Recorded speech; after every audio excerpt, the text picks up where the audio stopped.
going to be a rune reading.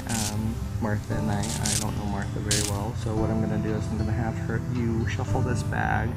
I don't want to know your question because I feel it's important to just intuitively read you from the stones and not know what the question is because of the bias that can go into that. And I will have you draw out one stone at a time, and I will place them down, and I will just go through the process. At the end we can talk about whatever it is you want to do. I want to talk about, for sake of what I typically do, is this maybe takes 10 minutes to read, so this perfect time. Just shuffle however you want to shuffle, reach in, mix the bag however you want. People fuss over that stuff. I just say do whatever. Let intuition be your guide, right? Right. So the important thing to know about rune readings, at least for me, is that this is just the way that works for me, and that there are definitely other ways you can read runes that you can research.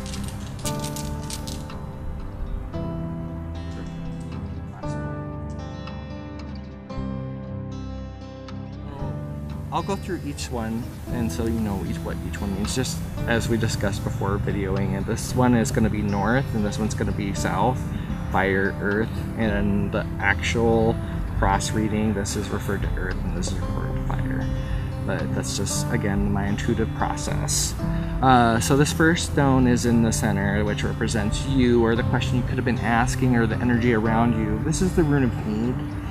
The rune of need signifies the need to take action, the need to keep moving forward, this need to get involved. And I don't know you very well, so what I do know about you is that you very much are that action person, and you know what needs to get done. You know where things need to be placed. You know where all the chess pieces need to be laid. You know what moves is going to be happening in the next 5 moves. You have that planned out.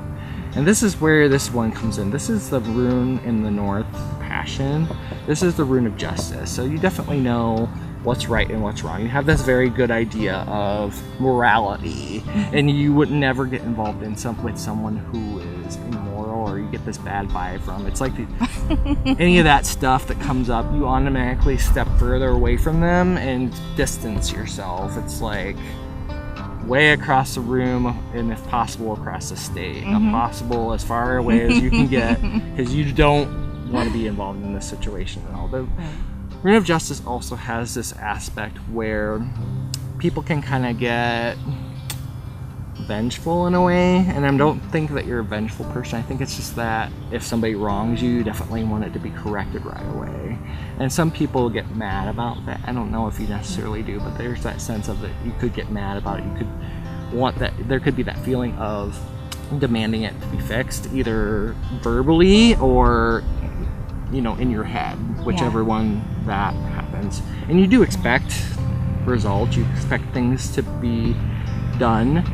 This is the south, the foundation, the earth. This is the rune of harvest, or not harvest, but productivity. Sorry, I misspoke. I wanted, because those two, they kind of make sense. So the rune of productivity is definitely that, like tilling your soil, planting your seeds, making things happen. Like this is like, I don't know if you're planting something soon, like you have things in the works that you're planting those seeds and you're watering it and you're tilling it and you're getting rid of the weeds. Definitely getting rid of the weeds. Where, all right, this person's not going to work, this person is, blah, blah, blah, blah, blah. So you're picking the right fruits for your labor. You're evaluating all that stuff. So in your west, there are cycles and tides. This is the rune of joy. This is how you move through situations. And it makes sense to everything else that's going on here. You have this right and wrong aspect. You have this getting ready aspect, and you have this, you know, knowing where to take action. But you try to take that action in a way that's going to make everybody happy in the best way possible. This is why you avoid all these negative people, because the more negative people that are around you in the situation, the more it's going to bog everything down and bring it down into a place that's not productive. This is why this productivity is not surprising to me. So what's interesting to me is this rune here. This is in the rune of the east, communication. So I don't know if you've ever considered doing your own readings, or if you've done readings before in the past, or any of those things. But this is really the rune of the gift. And it highlights that psychic awareness. It highlights that ability to read people. It highlights that understanding of the invisible world in this way. And that doesn't necessarily, again, surprise me with the way that the reading is telling me. Is because you judge people quite fast. Like, within the very second you meet them, because the very minute you talk to them, you already know where they're going to be placed in your harvesting situation that you're trying to produce. You already know within that second. It doesn't take a long conversation for you to decide how much of your involvement you want to be with this particular person. And so this is where I think your gift comes in, is your natural intuitive ability to know. To know. And so that's why I wanted to, I don't know, I just kind of had this image in my head of you, like, specifically reading oracle cards, not tarot, like oracle cards. There's a difference. Tarot is different. Like, oracles are more of the angels and whatever, and tarot is kind of more of the psychic realm, the here and now, depending on the reader. So back to runes though. So this is how your reading is playing out. It's just telling you the story of who you are and who you are right now in this moment. It's not going to tell you the future. It's not going to tell me necessarily what you need to do with your situation. It just tells me and you don't need to know. You already know. You don't need me to tell you. You already know where you're going. You already know those plans. But I think this is a reading of confirmation more than guidance. I mean, normally I provide guidance, but I don't think this is providing much guidance for you. So we can do something random. And have you just draw a random stone out. Just one. Just one. Okay, that's even better. This is the rune of magic. Oh, well, shoot! All right, we'll take it. It's great because these two really a lot of times go hand in hand. And the rune of magic has that understanding of where your power lies and how to use your power appropriately. And you already know how to use your power appropriately. You already know where to throw your energy and how to throw it and in what ways you need to, like how intensely you need to keep people away, which is not much. It's like, listen, you already know you don't have to do anything to keep them away. You just have to keep your distance. Where sometimes when this comes up, it's like, all right, be careful of what you throw out there because it can explode in your face. It can come back at you in that sense. And I don't have that concern for you. I think you already just intuitively know. I don't know if you do any rework in any sort of manner, like reiki or any of that stuff, but you're very good at it. Oh, well, thank you. I've done it. I did it for my husband once. I did a shamanic extraction, which it worked like immediately. He had an awful, like a toothache that was bothering him. And, no, it wasn't a toothache. I'm sorry. It was sinus headache. One of those where as soon as you, his experience anyway, is whenever he hears it sort of like whistle in his head, like that noise of it giving way, that's when it starts feeling better. But he had it all day long, and then I was like, well, I'm just gonna try this. Sure. And then 2 minutes later. Gotcha. So for the benefit of this video, I don't always do this. This is just more of a clarity kind of thing. So sometimes as a reader, you just want some more clarity on something. And so you can always draw like an extra stone or whatever. I would never suggest drawing the whole bag because that's kind of ridiculous, but why not just draw something? If you're drawn to it, just naturally just go with it. I do that with tarot too, or any other readings that I do. I just naturally say, oh, let me just draw one more card. Let me see what's the next thing. And a lot of times it's just uncanny how it just fits into what's going on. So, do you have questions? I mean, I don't really. Does this all make sense to you? Yeah, it makes complete sense with the trajectory that we have with TribeFinder. Right. And then also the weeding out that has already happened, and then sort of the Teflon nature that we have taken on. Already happened or continuing to happen? Well, I don't know. So I would say it's continuing to happen at this point. Okay. I don't get the sense of you're done weeding out. I get the sense of there's still some weeding out that you're doing. Oh, okay. And all right. whether or not that's prevalent right now in this moment, there's some other aspects into this that you're, I think, evaluating as it happens. Yeah. Versus, it's not like there's something right now in this moment that tells you whether or not you need to get rid of this person, but you're watching that process unfold, and it's going to tell you.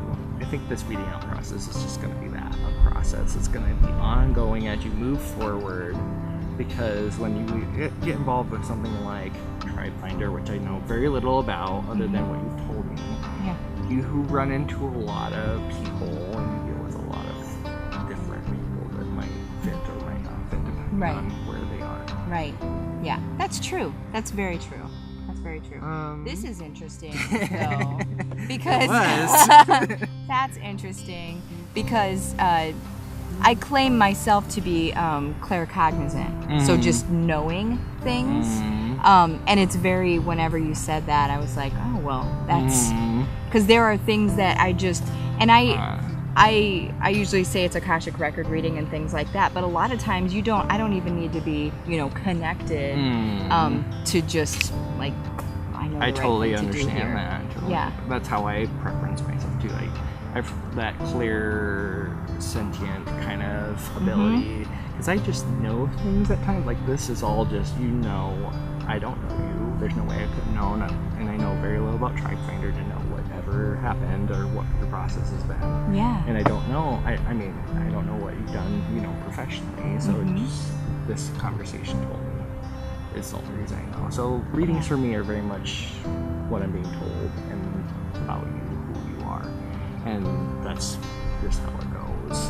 And this is very short, doesn't take very long. I use up my 10 minutes easily, and I always allow questions, and I make sure that people understand what was said in a sense that I want to make sure.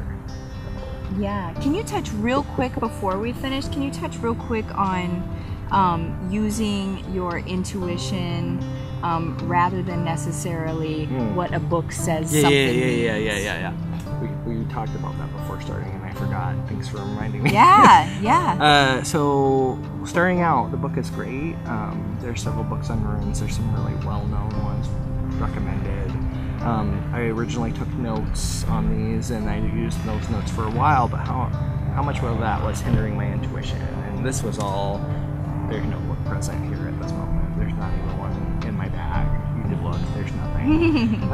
Because they're all at home. And the purpose for that was I made myself learn these, because starting out as a reader, I wasn't always professional. I just kind of started out interested and looking to see what was out there, and just tarot cards I was just drawn. And I taught myself everything I know about tarot cards, everything I know about runes. It's all self-taught. I had no teacher, because the unfortunate thing with runes is there's no teachers anymore. They're all gone. Like, the books are about as good as you can get. So the books will say, well, this rune means blah blah blah blah blah blah blah blah blah. Like, I don't remember all that stuff, because there's a lot of information. But I don't necessarily go by that. I go by, okay, I know what this one's energy is saying. I know this is a rune of magic, but what is this rune of magic really saying for Martha versus somebody else? It could mean something completely different. I mean, this one's a little harder versus something like this productivity, which could be financial. It could be, expecting something to happen in a relationship. It could be a lot of things, but I already knew that was business advice for you, like this understanding of how people play their parts and what's going on. So it just depends on that intuitive side versus what the book says. The book will tell you all sorts of great things, but don't feel like that's the end all be all to everything you'll ever need to know about anything, runes or tarot or anything, including oracle. It doesn't matter. Because there's all sorts of ways you can use this stuff, and that's why I talked about this, because this was intuitive for me to switch those around. The book I had did not say to do that. And even this 5-stone reading, we'll talk about intuition real quick and include this. When I first started to do runes again, all I ever knew was this 3-stone reading, and most of the books you find at Barnes and Nobles will only teach you, especially the small book, this 3-stone reading. Now the bigger books, the more recommended books, they will include all sorts of other readings like this 5-stone reading. So going into this, I thought, well, I want to do something different. I don't like this string, so I'm going to add these other 2 and add it onto my tarot reading. Not knowing, but it already existed. And I'm going through my book and I find the layouts, and there it is, already in existence, already there. And it was just uncanny because there's no way I could have known. Because I had the book, I never looked at it. It was just an intuitive process. So that's why I want to bring that up. It's because we're talking about intuition and going off your intuition versus what the book says. Yes. Yeah. I love it. I love it.